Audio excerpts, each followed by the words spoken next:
భాష తెలుగు, మన శ్వాస తెలుగు, మన పేరు తెలుగు, మన ఊరు తెలుగు, మన నీతి తెలుగు, మన జాతి తెలుగు. తెలుగే మారే. పేరు బి శ్రీ అనన్య. నేను 2వ తరగతి ఎఫ్ విభాగంలో చదువుతున్నాను. మీ అందరికీ తెలుగు భాషా దినోత్సవ శుభాకాంక్షలు. తెలుగు అనే పదంలోనే ఎంతో మాధుర్యం ఉంది కదా. తెలుగు భాష మన తెలుగు భాష.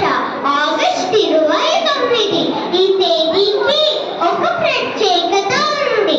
ఎందుకంటే వ్యవహారిక భాష ఉద్యమకర్త అయిన శ్రీ గిడుగు రామమూర్తి పంతులు గారి పుట్టినరోజు ఈరోజు.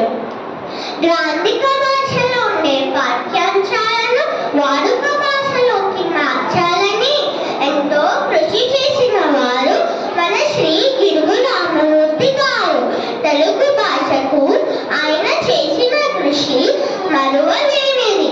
మనందరికీ సులువైన పద్ధతిలో పాఠ్యాంశాలు ఉండాలని ఆలోచించి మనం ఇంట్లో మాట్లాడే భాష, బడిలో మాట్లాడే భాష వేరు వేరు ఎందుకు ఉండాలి అని ఆలోచించి సులువైన పద్ధతిలో పాఠ్యాంశాలు ఉండేలా చేశారు.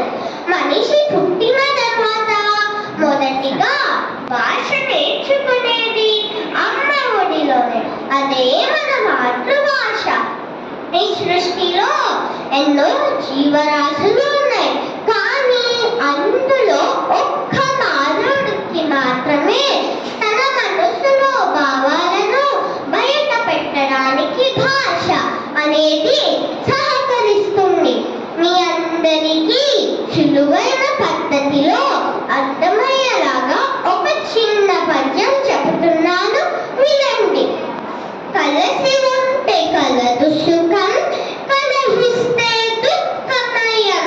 పరస్పరం ప్రేమిద్దాం, పరదూషణ మానిద్దాం. కుల భేదాలొద్దు మనకు, భాషా భేదాలొద్దు. అంటరాని తనమొద్దు, అందరం ఒకటిగా ఉందాం. అభివృద్ధికి ఉందా మింగే హద్దు, అది భాష ఆచారాలను మింగేయొద్దు.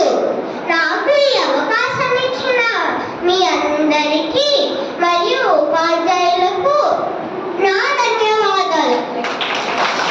తెలుగు భాషకి జై. ఈ భాషలో ఉండే గొప్పతనాన్ని మన శ్రీజుకి చెప్పడానికి వస్తుంది. విభాగంలో చదువుతున్నాను. అందరికీ తెలుగు భాష దినోత్సవ శుభాకాంక్షలు. మనం భాష ద్వారా భావాలను వ్యక్తపరచగలం. ఎన్ని భాషలు ఉన్నా మన మాతృభాష యొక్క గొప్పతనం గురించి వేరే చెప్పనవసరం లేదు. మన తెలుగు భాషలోని పద్యాలు, కవితలు, గేయాలు, ఛందస్సు మొదలగునవి వాటికవే సాటి, వాటికి లేనిపోయింది. అందుకే అంటారు శ్రీకృష్ణదేవరాయలు దేశ భాషలందు తెలుగు లెస్స అని. కానీ ఈ రోజుల్లో కొంతమంది మన తెలుగు భాషనే మర్చిపోతున్నారు. ఇక తెలుగు భాష దినోత్సవాన్ని గుర్తించుకుంటారు అని అనుకోవడం కొద్దిగా ఆలోచించాల్సిన విషయమే. ఇలా అనడం వల్ల కొందరికి కోపం రావచ్చు, కానీ ఇది నిజం. ఇకనైనా కమ్మనైన మన మాతృభాషలోనే మనం భాషించుదాం అని తెలుపుతూ మరొకసారి అందరికీ తెలుగు భాష దినోత్సవ శుభాకాంక్షలు. ఈ అవకాశం ఇచ్చిన ఉపాధ్యాయులకి ధన్యవాదములు.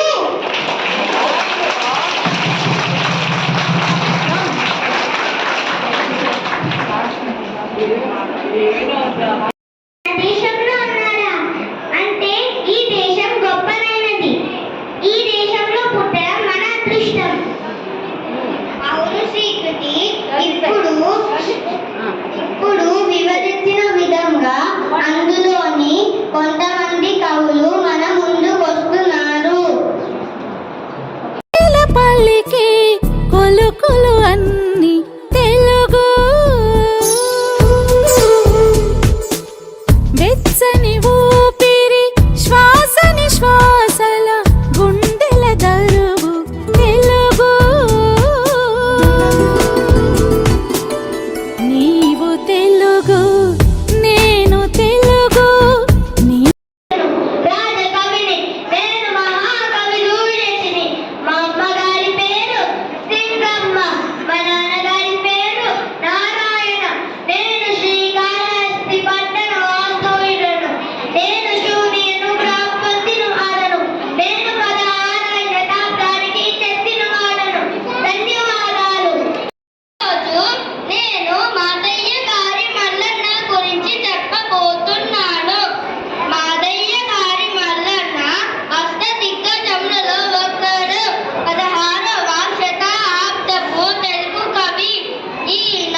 ధర్మించాడు. ఇతని వీరుడు అభ్యుదయ మహాకవి, కవితా పితామహుడు, కవిశేఖర, కన్యాశుల్కమనే నాటకాలు రాశారు. పుత్తడి బొమ్మ పూర్ణమ్మ, దేశమును ప్రేమించుకున్న అనే గేయాలు రాశారు. ఆంగ్లంలో సారంగధర, ఇండియన్ లీజర్ అవర్ అనే పద్యాలు రాశారు. గురజాడ గారిని మద్రాసు విశ్వవిద్యాలయం వారు తెలుగు గౌరవించారు. దేశమును ప్రేమించుమన్నా, మంచి అన్నది పెంచుమన్నా, ఒట్టి మాటలు కట్టి పెట్టుకోయి, కట్టి మీద తల పెట్టుకోయి. Thank you. నేను తెలుగు లక్ష్మి కాంతమ్మ చెప్పబోతున్నాను. తెలుగు నాట సాహితీ రుద్రమ్మ తెలుగు లక్ష్మి కాంతమ్మ. ఈమె బహుముఖ రంగంలో తెలుగులేని పటిమ. ఈమె ఏలూరులో పుట్టి రాజమండ్రిలో పెరిగి బాపట్లలో స్థిరపడ్డారు. ఈమె 7వ ఏటనే గాత్రం, వీణ, పుట్టుకొట్టి నాటకంలో ప్రతిభ చాటారు. ఈమె కథసాము, కత్తిసాము, గుర్రపు స్వారీలలో శిక్షణ పొందారు.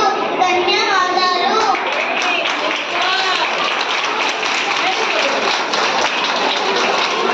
ఇప్పుడు వచ్చిన వారు అన్నమయ్య గారు.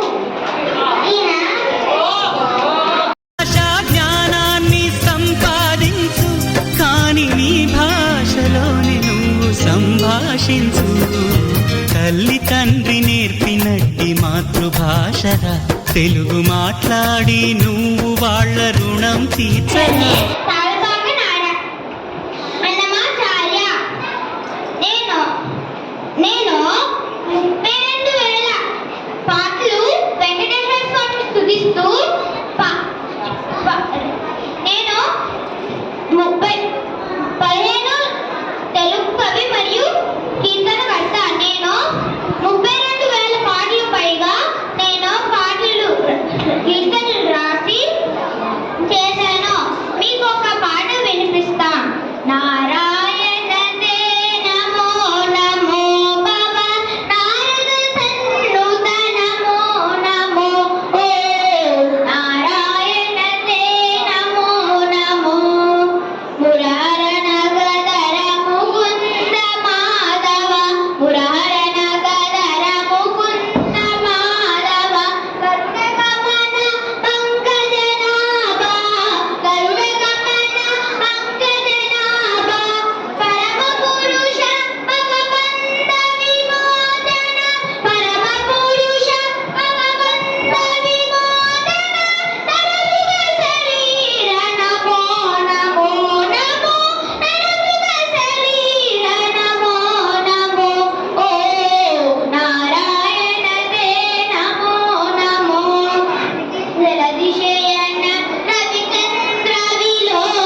ప్రసిద్ధి.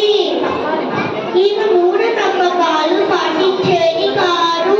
ఈమె సదాన టిఫిన్ లక్షణాలు పాటించేది. ధన్యవాదాలు. తిక్కన్న గారి గురించి చెప్పబోతున్నాను. తిక్కన్న గారి పేరేంటంటే తిక్కన్న సోమయాజి. ఈయన 13వ శతాబ్దానికి చెందినవారు. నెల్లూరు ప్రాంతానికి చెందినవారు. ఈయన బిరుదులు ఎవరికంటే కవి బ్రహ్మ, వేదరుద్రుడు. ఈయన ఆంధ్ర మహాభారతం కృష్ణ శతకం రచించారు. ధన్యవాదములు. ఇప్పుడు వస్తున్న వారు ఎర్ర ప్రగడ వారు. ఈయనని ఎర్రన్న అని కూడా అంటారు. నా పేరు షేక్ అష్ఫాక్.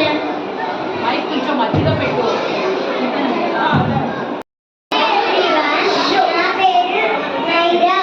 ఇవాళ నేను నన్నయ్య గురించి చెప్తున్నాను. నన్నయ్య భట్టారకుడు. తెలుగు సాహిత్యంలో ఆదికవిగా పేరు పొందాడు.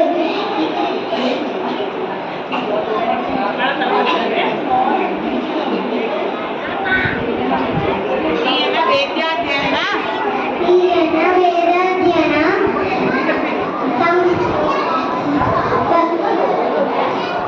సంపన్నుడు, శబ్దశాసనుడు, నానా పురాణ విజ్ఞాన నిలయుడు. సంస్కృత ఆంధ్ర భాషలందు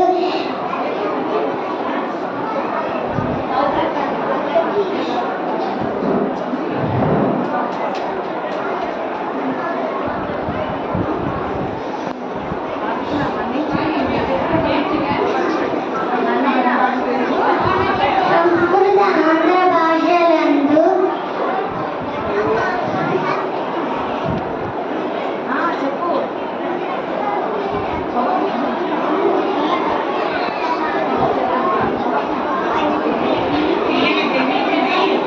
ఈయన జన్మించింది తెలుగులో 11వ శతాబ్దంలో. మహాభారతాన్ని తెలుగులో రచించిన ముగ్గురు కవులు. పేరు షేక్ అష్ఫాక్ అహ్మద్. నేను 2వ తరగతిలో చదువుతున్నాను. ఈరోజు ఎర్రప్రగడ వారి నుంచి తెలుసుకున్నాము. వారు ప్రకాశం జిల్లాలోని గుడ్లూరు గ్రామంలో జన్మించారు. వారు 14వ శతాబ్దం కవి. అన్నయ్య మరియు తిక్కన్న రాసిన మహాభారతంను పూర్తి చేశారు. రుడాయ వేమరెడ్డి ఆస్థానంలో ఆస్థాన కవి. వారికి 2 బిరుదులు ఉన్నాయి. సొంపుదాసు, ప్రబల పరమేశ్వరుడు. ధన్యవాదాలు.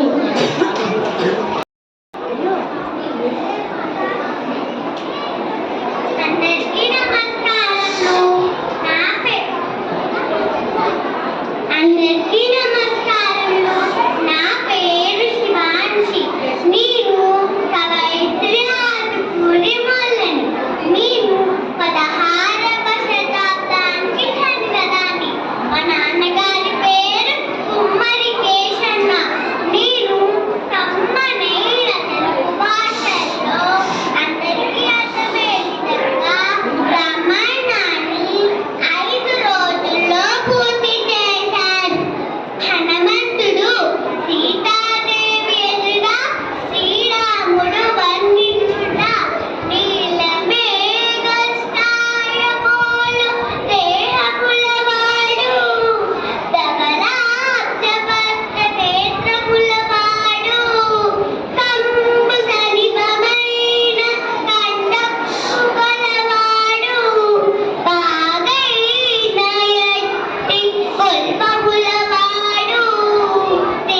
జాతి మనది, నిండుగా వెలుగు జాతి మనది.